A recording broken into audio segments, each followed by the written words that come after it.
Good afternoon, Packers fans. Aaron Nagler here with your Packers Daily Chat, coming to you live on the CHTV social channels. It is Thursday, and the Packers have announced the changes to their coaching staff. Some might say finally have announced the changes to their coaching staff after many of their peers around the league had their staff changes out around the time of the combine. But, the Packers, they're going to take their time. They're going to make sure their T's are crossed and I's are dotted. And they finally released the names, most of whom we already knew about heading into this portion of the offseason. A lot of it has been reported on. But the Packers did make it official today, and thought we'd go over it real quickly before we get things kicked off with your questions and comments. Hope you're all doing well. Good to see everybody chiming in already. Here it is in release form. The Packers have hired DeMarcus Covington as their defensive line / run game coordinator. Luke Getsy as senior assistant. I do find it interesting that it's listed as senior assistant, not senior offensive assistant, although, of course, he is an offensive coach. We know he worked on the defensive side of the ball last year late in the season. So something to note there. Corey Harkey as special teams quality control coach. Jeremiah Colone as offensive assistant. He's part of the minority fellowship.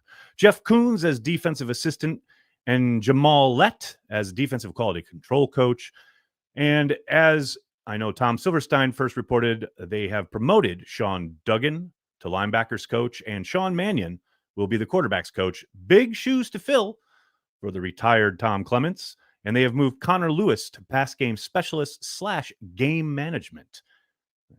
Obviously, Matt LaFleur made those announcements earlier today. Connor Lewis, all eyes on you, buddy. I mean, we all know that Connor's been in the headset, so to speak, kind of party line on game days already. But good to see him maybe taking a little bit more of a role when it comes to game management. The end of that Bears game in Lambeau rings throughout the offseason, and maybe may let LaFleur kind of grab onto the fact that maybe he needs someone to really oversee that part of the game. But yeah, there it is. We finally got the coaching staff changes officially. Now, are there going to be monster changes that are noticeable because of these shifts in responsibilities and or new faces in places? I doubt it's going to be overtly noticeable. I will say, though, I am fascinated to see how Covington approaches coaching a defensive line where so far, obviously, there will most likely be additions in the draft, at least one or two, but there have been no material additions. And it is very clear, given how often Brian Gutekunst has reiterated the fact that he believes they have enough on hand to do what they need to do up front. He is obviously going to be under a microscope, and it is going to be somewhat fascinating to watch how he approaches this job, especially once we get out there at Ray Nitschke Field later this summer when the pads come on, and we want to watch these guys win some one-on-ones. Because for all that they may want to say internally about Rebrovich and the lack of production that his guys got throughout his time, both as an edge coach and then as a guy in charge of the entire defensive front, I mean, at some point, you got to win on one-on-one. And I understand you want to teach these guys to set guys up and have counter moves and things like that. But you guys know how I come down on this. I mean, ultimately, it is the player's responsibility to win that rep. And way too often last year, we saw guys unable to win that rep. Now, yeah, coaching is a part of it. No question about it. That's why the hope here is that Covington can light a match a little bit for these front four players. But, man, at some point, these players are the ones that have to do it. So just something to keep an eye on throughout the summer once we get those popping padded practices going at Ray Nitschke Field. Good to see everybody chiming in. Siggy, how are you? Dennis, hello, as always. Jim is here, of course. Guitar Ted, always. Good to see you. Before we get going, got to remind you, yesterday we dropped the 2025 edition of the Cheesehead TV Draft Guide. If you haven't picked yours up, there is a link in the description of this video to do so.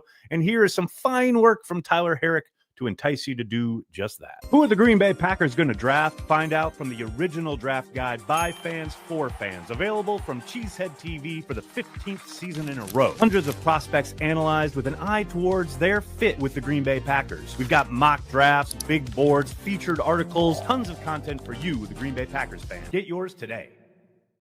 If you're a Packers fan on the internet and on YouTube, which I assume because you're here that you are, you're probably going to be seeing a lot of that ad. So buckle up and get the Cheesehead TV draft guide if you haven't already.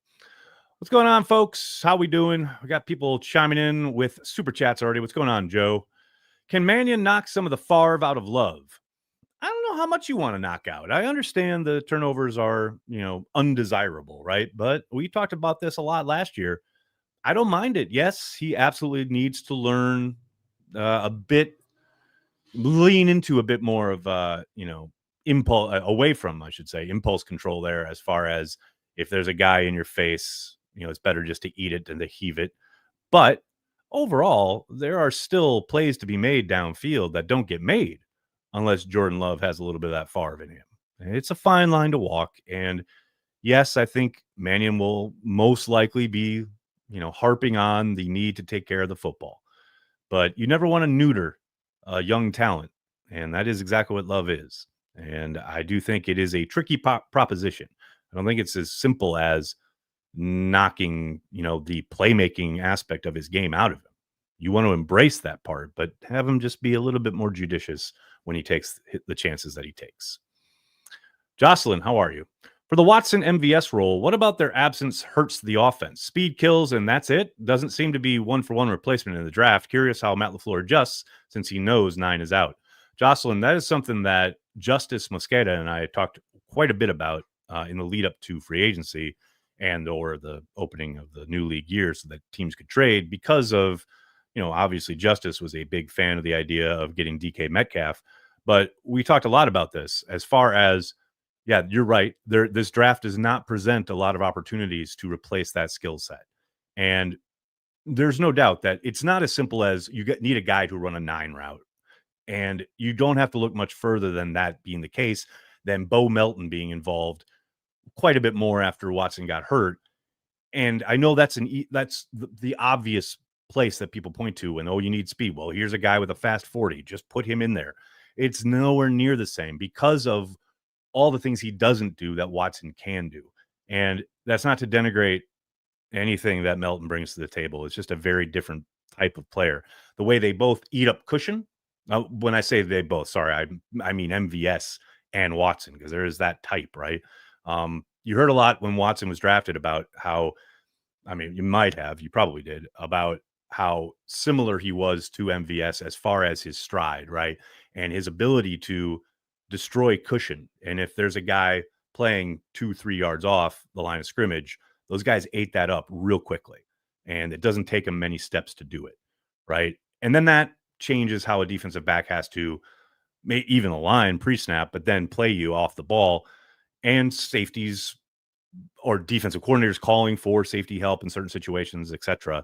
All of this to say, then you also have to win at the point of attack in a way that Melton really doesn't. And yes, Watson has been up and down in that regard, but you've certainly seen his ability to do so. He hasn't been nearly as consistent as I think most people would like, but he's certainly shown that he can do it. That's not a trait that Melton possesses, or to your point, most of the guys in this kind of draft class. And that doesn't mean there aren't guys that can get deep, and that doesn't mean there aren't guys that can win contested catches. It's just a combination of all of those things. And then you add in the fact that both MVS and Watson were absolute dogs in the run game, and their ability to hold an edge and create running lanes on the perimeter for whoever is back there, whether it was Aaron Jones a couple of years ago or Jacobs and company this past season. All of these components, that ability to be as good as you are in the run game, but also scare the hell out of a defensive coordinator, is a very rare thing, and it helps keep you on the field. And it makes it a hell of a lot easier for the offensive coordinator. Makes it a hell of a lot more difficult for the defensive coordinator to key in on, I know that guy's out there because they love to run him on the 9. And that's all they do with him. Rather than, this time he might be locking up my corner in the run game. Or wait, he looks like he's blocking initially. Now he's running a slant on an in-breaker and going for a big game because I had that safety way deep because I thought he was going deep. There's just, many levels to it that, that is the trick where you talk about what LaFleur and his offensive staff come up with this season.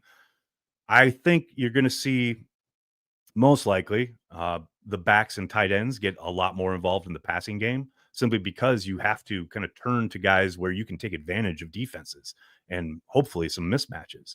And I do think that's an area. You heard Matt LaFleur unprompted talk about getting Marshawn Lloyd involved in the passing game when he was at the coaches breakfast the other day. Things like that, they're going to have to look for those types of matchups where hopefully they can get guys in space, maybe get Tucker Kraft more involved, maybe get Musgrave a little bit more involved downfield, where they can hopefully, and you're never going to replace or replicate what those guys did, but you'll ease the burden, so to speak, of not having that element in your offense. And Jocelyn, I know I've talked quite a bit now for a long time, and I've really only begun to scratch the surface of answering that question. But that is a very rudimentary kind of look at the thing you're talking about. And look, it's not easy, and it is a monster component of what Matt and his staff are working on this offseason. And it's twofold, right? Because you've got to look at all the ways they kind of stubbed their toe in the passing game last season when they had a certain kind of value with Watson on the field.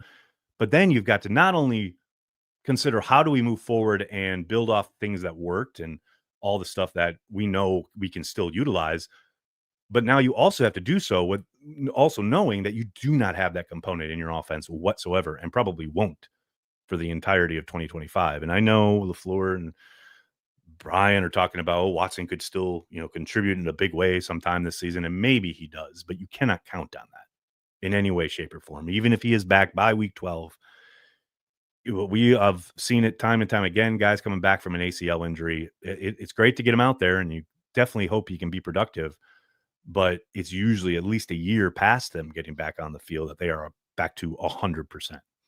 So again, long-winded way, and it's to say all this, and it's still not even really diving that deep into it, but that is a surface level answer to your question, Jocelyn.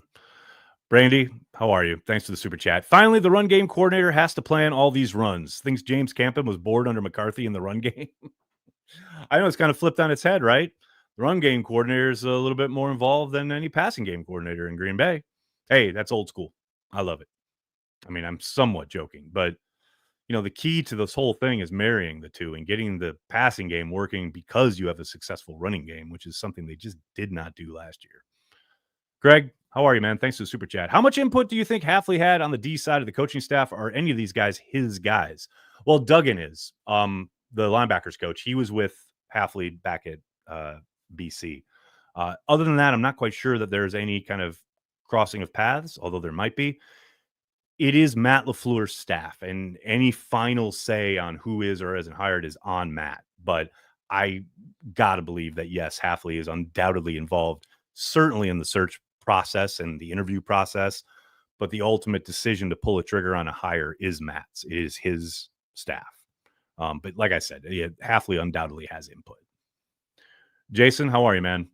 Bring in Clay to teach these boys some pass rush moves. Jason, don't get this going because, we just got the announcement of the coaching staff, and there is no Clay Matthews. There is no David Bakhtiari. So the folks on Facebook can just be quiet about all that now. You hear what I'm saying? You know who you are. FMCH, long time no see. How you doing, man? Nags, do you think we'll ever see a defense comparable to the 96 defense? I mean, that's asking a lot, man. 2 Hall of Famers in Reggie and Leroy. A absolute stud defensive coordinator like Fritz Schirmer. And I mean, those are just the marquee names. I mean, they've got talent all 3 levels, great players all over the place. That's a tough ask. I will say the closest they've got probably since then, it's not even 2010. I think it's the kind of back half of 2014. That defense was fucking legit, man.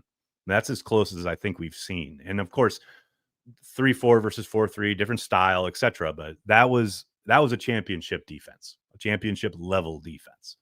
That has been a rare thing in Green Bay. But 96 equaling up. I don't know, man. Tough to see that. Tough to see. Not to say it's impossible or it'll never happen, but that's a tough bar to hurdle. Yeah, Mr. Tundra, yes, of course. Gravedigger, of course. Don't forget the Gravedigger. I mean, that's what I mean. Santana Dotson. I mean, there's so many players. Jones, the whole front was insane, Craig Newsome. I mean, there's so much talent there. It's insane, right? So yeah, it's hard for me to see a team like that as talented and as well put together and completely um, dominant as they were. You know, it's hard to see that getting replicated especially in the modern era where I don't know, there's just way too much player movement for that to happen. Steven, yeah, now that's doable. I think I'd take a defense closer to the 2010 defense. I think that's something that could potentially happen. They could have a defense of that ilk. I think they could have it under Halfley, maybe even this year. That would not surprise me. But 96, that's a tough one to see.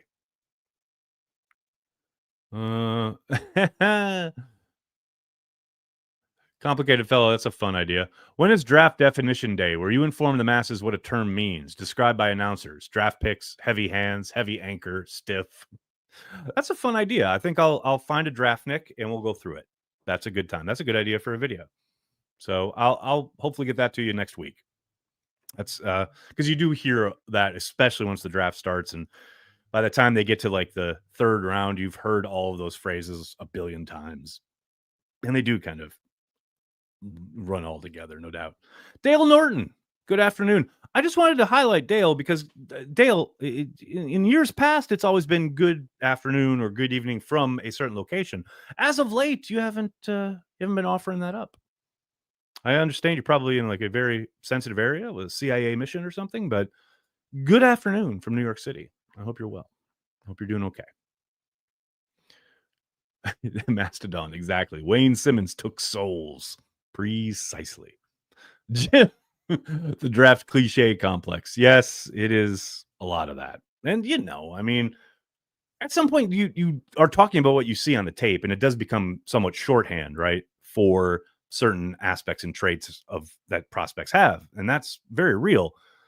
But if you're not versed in the lingo, you might kind of be eyes glazed over, which I totally understand. Absolutely. Joey, you're not alone, sir. I could really use a certain Cheesehead TV cream ale now. If only there was a way to remind you about what it's called. Well, we carry the G wherever we may be, so creamy and cold, and from the land of the green and gold.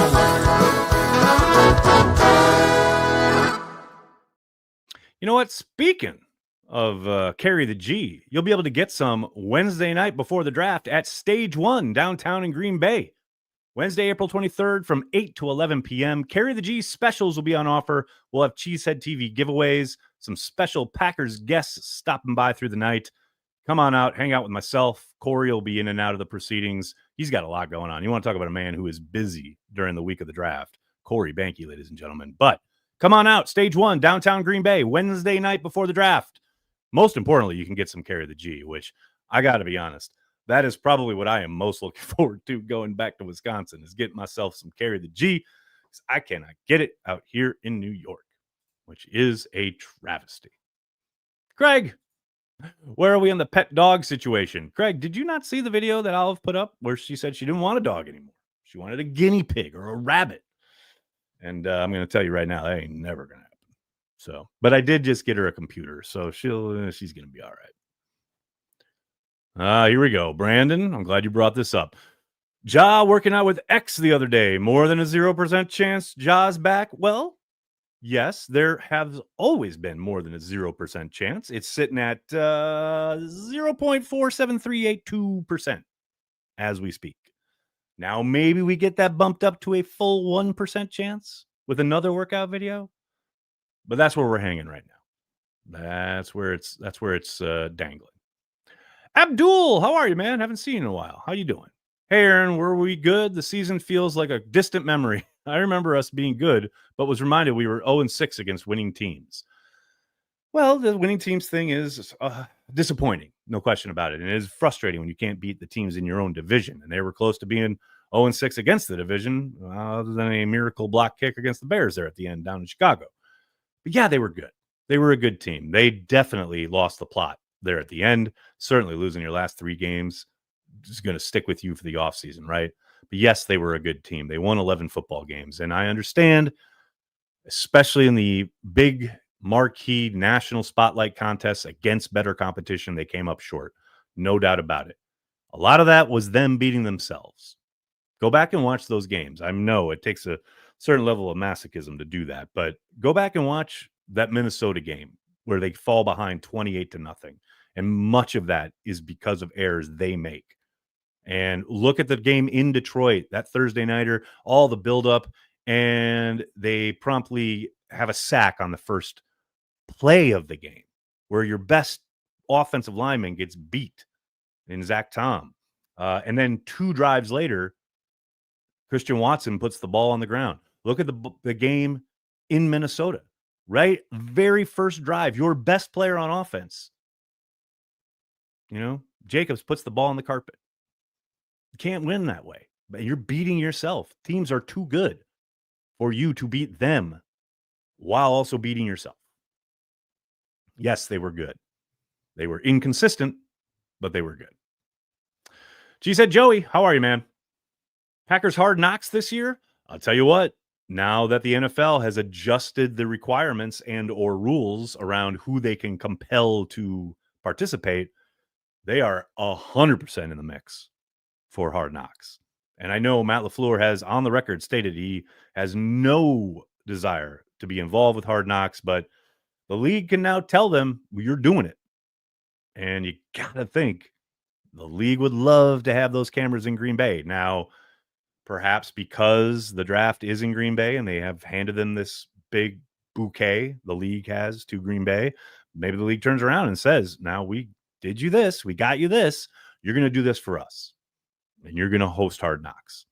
But I also think there's a chance that they look at the fact that Green Bay is going to get all this exposure because of the draft, and they're going to want to go elsewhere for Hard Knocks. That's the one hope if you're Matt LaFleur, right?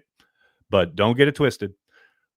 Unlike up until this year, they could not compel the Packers because of the rules that were put out. They, if you have a first-year head coach, you can't do Hard Knocks. Well, they don't have a first-year head coach. And before, it was, you had to be 2 years removed from the playoffs, and then you could be compelled to do. Well, the Packers have been making the playoffs, so they haven't had to worry about it. But now, though, all those limitations and stipulations have been stripped away, and the league can 100% tell the Packers, you're doing Hard Knocks, whether you like it or not. So stay tuned. Go Pack. This is a great question. Do you think our pass rushers are good enough? This is a great question. For the most part, yes. I think a big key is Lucas Van Ness. And I know people are probably real sick of hearing about and talking about Lucas Van Ness. I know I somewhat am, and I know Corey definitely is, as he made very clear on Happy Hour the other night. But he is a big component and a big key and a big investment who has not produced. And I understand there is an expectation when you draft a guy as young and raw as him that this is probably going to take some time, right? That's why this is such a big year for him. But across the board, yeah, I think they do. I think without question, guys like Rashawn Gary and Egbare, even some of the undrafted guys, I think even like a Mosby, they've certainly shown that they can get it done. They can rush the passer and they can win some one-on-ones. They have to do it consistently, though. And that's where it's really come up short. And I think guys like Devontae Wyatt can do it. And I think Carl Brooks can return to form. But I also think they will certainly be adding to that rotation in the draft. I'll be shocked if they don't. I mean, I underline, italicize, shocked. All right, buddy, I'm going to have to get going. I cannot thank you enough for hanging out, talking Packers each and every day, Monday through Friday, right here on the Cheesehead TV social channels. Please do me a monster favor and hit like on the video, subscribe to the channel, and then tell your friends and tell your family, Cheesehead TV, we are devoted to Green Bay Packers fans worldwide. Thanks a lot, everybody. Have a great night. Go Pack, go.